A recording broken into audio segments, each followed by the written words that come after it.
Right. Hello, everyone, and welcome back to another episode of BBCo Talks. Today, we've got the wonderful Jonny O'Connor. Jonny, thank you for joining us. Thank you. Pleasure to have you here. So, Jonny, for those who might not know you, and I think most will, having seen how many sites you've worked in, but please introduce yourself and what you do for the company. Yeah, sure. So for anyone who doesn't know me, I'm Jonny. Now my 11th year in the company. So it was my 10-year anniversary reasonably recently. And I have been many things over the years, but currently my role is I'm the Operations Manager. I look after 6 sites, mainly centred, I guess, loosely around the southeast of the country. Okay, fantastic. And you've led me perfectly into the next question when you said I've been many things. So that's where I think it'd be great to kick off with. So where did it start for you in BBCo, and what was the journey along the way and sort of key moves you've made? So I finished uni and I was at a little bit of a loss. The plan was to get a proper job. And I finished, I ended up moving back with my parents and said to my mum, look, I need to find something, I need a stopgap, I need something to fill my time. And she said, well, you know what? We've just finished eating at this cracking restaurant in Teddington. It's only just opened up.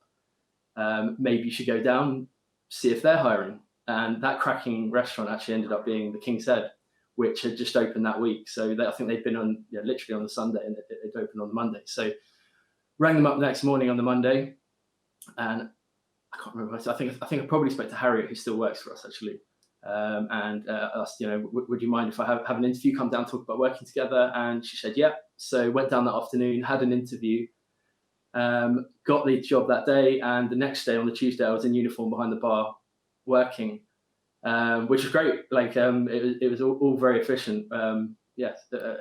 In a job very quickly. But I was the new guy. I had a bit of pub experience because I'd sort of grown up working in pubs and I worked in student pubs during university. And the people I was working with, they were absolutely lovely, but not a lot of pub experience between them, which actually worked a lot in my favour. So, very quickly I maybe became seen as the one who kind of knew what was going on. Cellars weren't. I was quite familiar with working with cellars and beer and that sort of thing. So quite quickly, managed to push myself into a supervisory position, which I absolutely loved. It's the first sort of taste of power, albeit, just looking after 4 bartenders and a rota. But I absolutely loved it. And, I threw everything I had into that role. That was, like I said, the first time I had a bit of power and just a bit of responsibility over something. And that was really, really, intoxicating at that time. Ended up working at the King's for about the next 2 years, during which time I got up to assistant manager, and I absolutely loved it. I mean, it's the same bug, I guess, that everyone in hospitality gets, is that, that when you have that amazing shift where you're getting absolutely slammed, but you're bossing it. And I guess I just fell in love with the industry at that point. I think it's probably at that point that all thoughts of getting, the proper job kind of went out the window. Out the window, yeah. And I think from that point onwards, I had the bug and I was in it. From there, I got my first GM appointment in Weybridge, which was great. It was a great opportunity to finally, take all the things I'd learned from my seniors. I came up under Harriet and Sam. Take all the things I'd learned about how to do things, and maybe a few things about how to do things differently, and formed my own management style. And to then put that into practice in my first role was great. It's a fantastic thing to walk around your own restaurant, maybe on a busy Saturday night and just take a step back and just go, look, we've got this and that, that feeling of control. I really enjoyed. From there, what happened after that? I did a few openings as GM. So I went to the Victoria in Oxshott. That was my first opening, and that went really well. Really, really enjoyed the sort of opening process. Didn't know what I was doing on that first opening. Little did you know, you would know a lot about it later on. Yeah, I guess so. A big thanks to, I guess, it was Vlad and Ray and Iris, who's now long gone, but they sort of guided me through the process. And that went really well. And then, I imagined I'd be in the Victoria for a year or two, but 6 months later, we're opening another pub, the Barley Mow in Engerford Green. I got asked to move over there as a GM, again, sort of in an opening capacity, and did that. And that, again, went really, really well. And again, I thought I was going to be in this pub for maybe a year or two, but got very quickly asked to take on the newly opened openings manager role. It was previously filled by Sam Wood, but he was moving on to bigger and better things. So I got the opportunity to be openings manager. In that role, I opened 7 or 8 pubs, I think, pubs and restaurants actually. So it was predominantly pubs, but I did, we did the Brasserie Blanc in Hale Barnes as well. And I absolutely loved that job.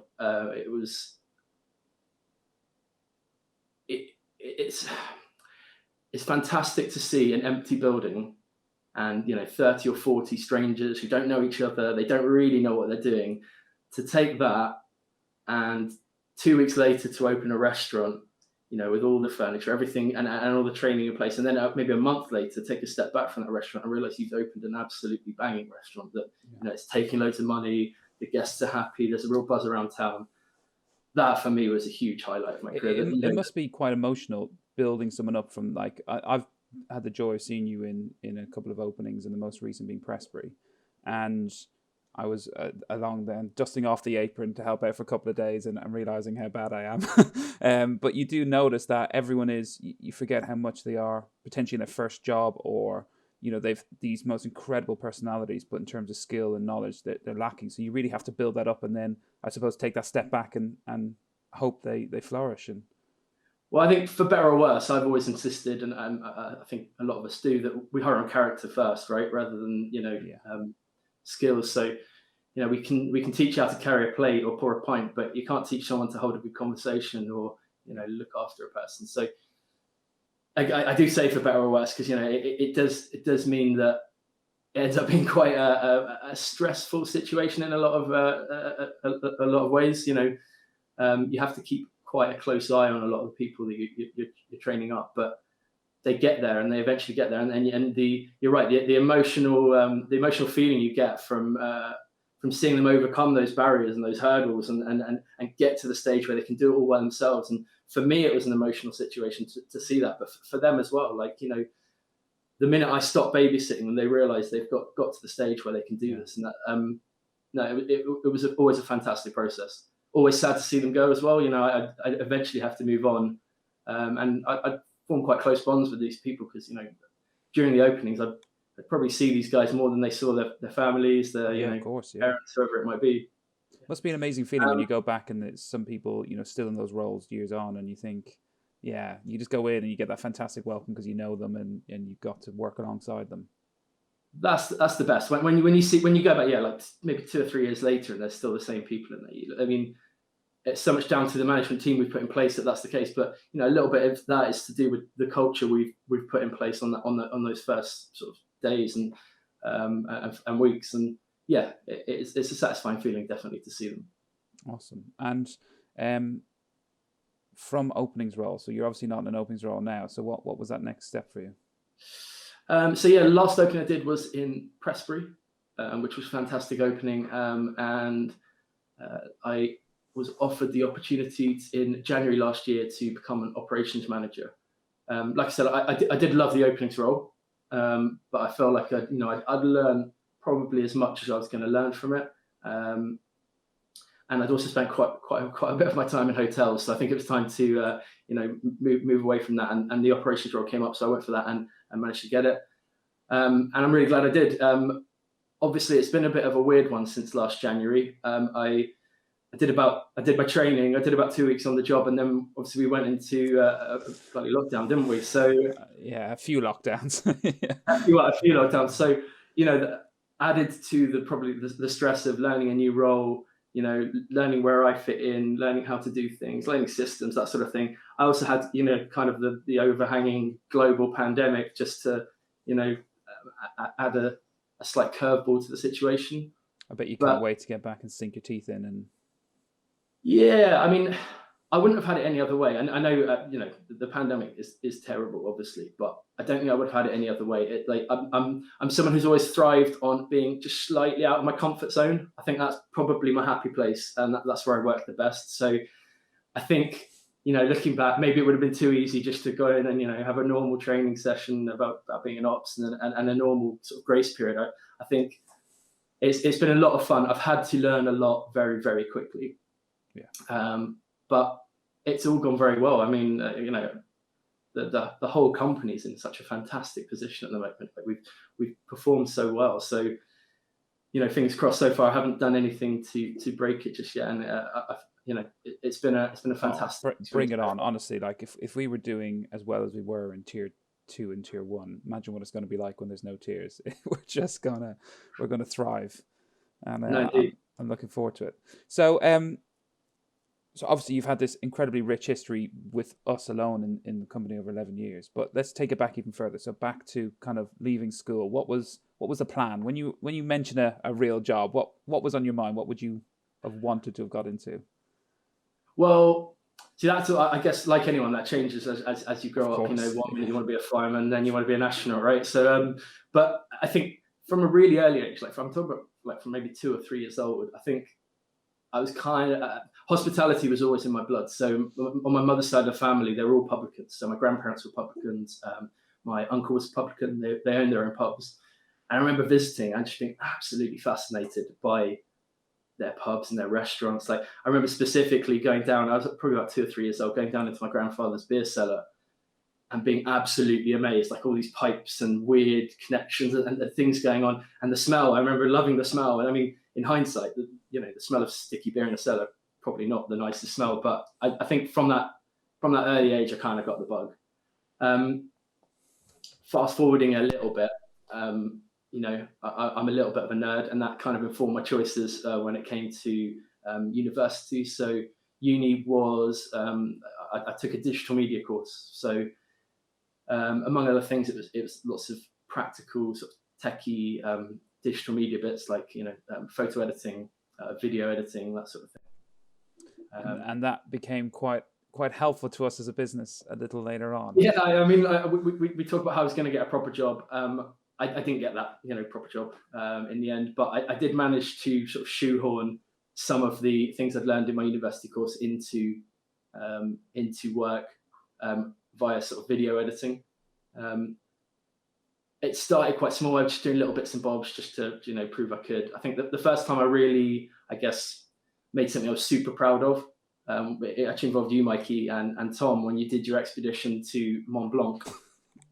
For anyone who hasn't seen the videos, I'm sure we can dig those up somewhere. So if anyone hasn't seen the videos and you're very good at editing, I'm going to say they'll appear now.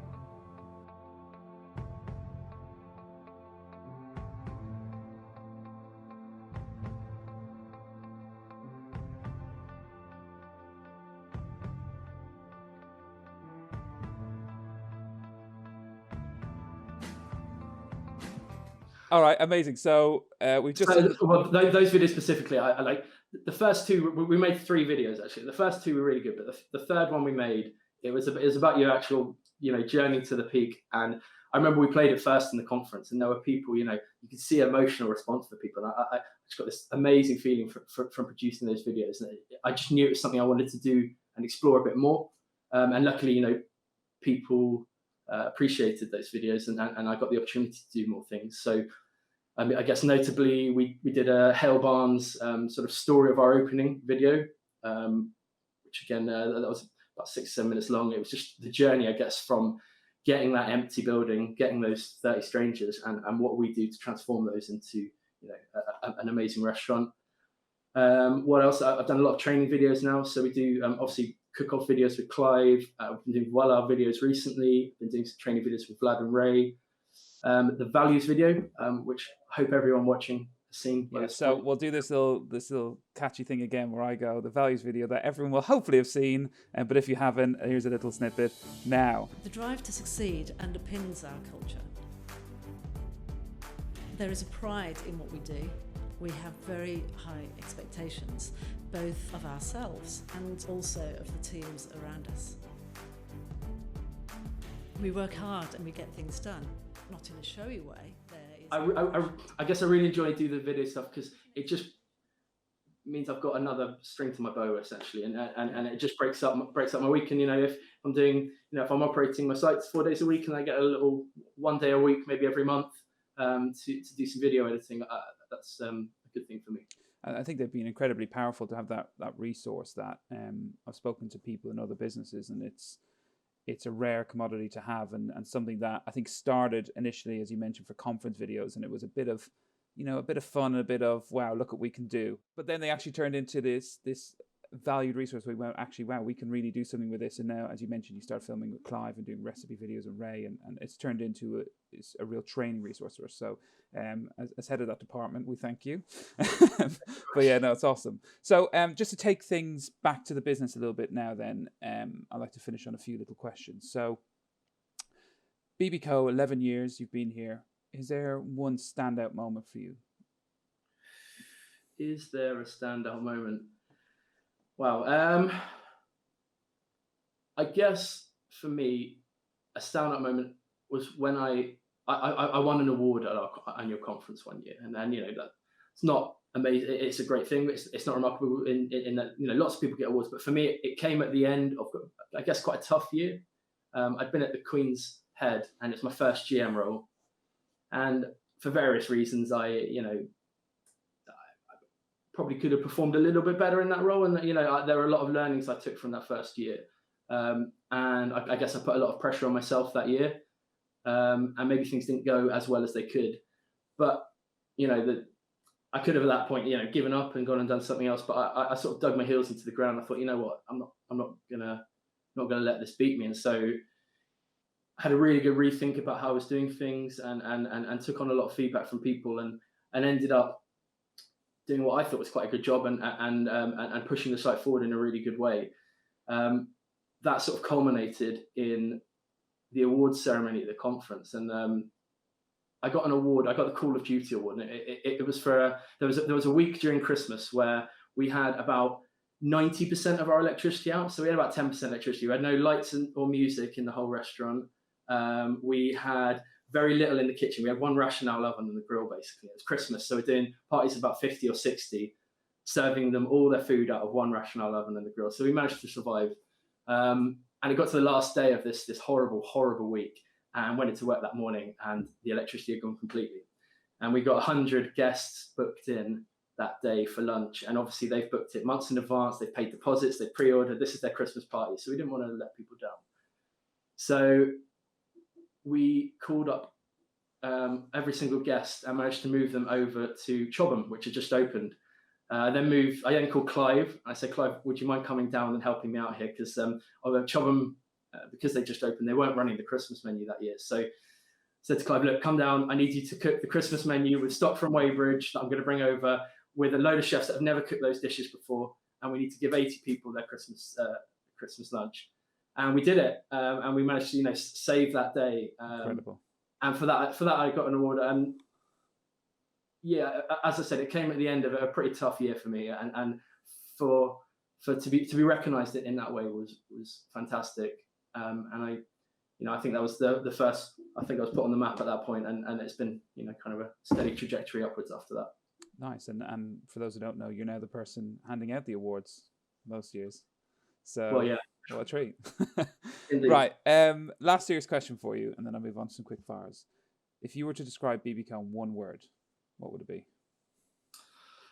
So a little disclaimer, I knew the questions beforehand, and I managed to bash together an answer for the other ones. This one I really struggle with, because how possibly can you summarize such a fantastic company in just one word? I mean, there are so many different people doing so many different amazing things in 35 different sites, different public, different audiences in each different site.